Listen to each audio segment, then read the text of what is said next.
بسم اللہ الرحمن الرحیم، السلام علیکم، میں ہوں حمزہ اشرف اور میں ہوں صفیہ خان۔ شامل کرتے ہیں ہیڈ لائنز۔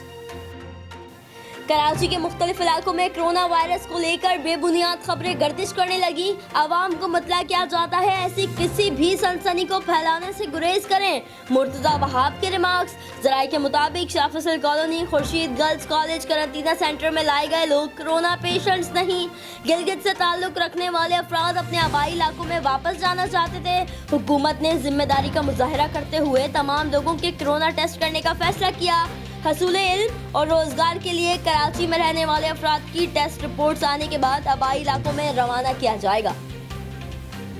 سندھ میں لوگوں تک راشن پہنچ رہا ہے تو وہ نظر بھی تو آنا چاہیے۔ پیپلز پارٹی کو اپنی راشن کی تقسیم کی مانیٹرنگ کو مزید سخت کرنا پڑے گا۔ صرف یہ کہہ دینا کہ ہم نے اتنے ارب روپے کا راشن دے دیا کافی نہیں۔ گورنر سندھ عمران اسماعیل کی حیدرآباد میں میڈیا سے گفتگو، کہا IMF سے ملنے والی امداد میں سے $10 ملین سندھ حکومت کو دیے۔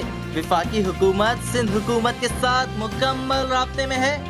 کراچی کے آل سندھ تاجر اتحاد نے یکم رمضان سے دکانیں کھولنے کا اعلان کر دیا۔ حکومت کو SOPs تیار کرنے کے لیے 2 روز کا وقت دے دیا۔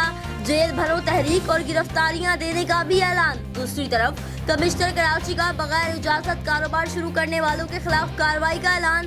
کہا حکومت سندھ کی اجازت کے بغیر کسی کو کاروبار کی اجازت نہیں۔ ادھر آئرن مارکیٹ میں لاک ڈاؤن کی خلاف ورزی پر 4 تاجر رہنما گرفتار۔ ملک بھر میں کرونا سے بچاؤ کے لیے لاک ڈاؤن جاری۔ لاک ڈاؤن میں نرمی کیا ہوئی؟ لاہور کے شہری سڑکوں پر نکل آئے۔ کراچی، لاہور، راولپنڈی، پشاور سمیت تمام چھوٹے بڑے کاروباری سرگرمیاں جزوی معطل۔ کراچی میں ڈبل سواری پر پابندی برقرار۔ شہر شہر دکانیں مکمل طور پر بند۔ سڑکوں پر ٹریفک معمول سے کم۔ مئی میں کرونا کیسز اضافے کے اعتبار سے عروج پر ہوں گے۔ وزیر صحت سندھ ڈاکٹر عذرا پنجورو نے خطرے کی گھنٹی بجا دی۔ کہتی ہیں آنے والے دنوں میں صورتحال زیادہ خطرناک ہو سکتی ہے۔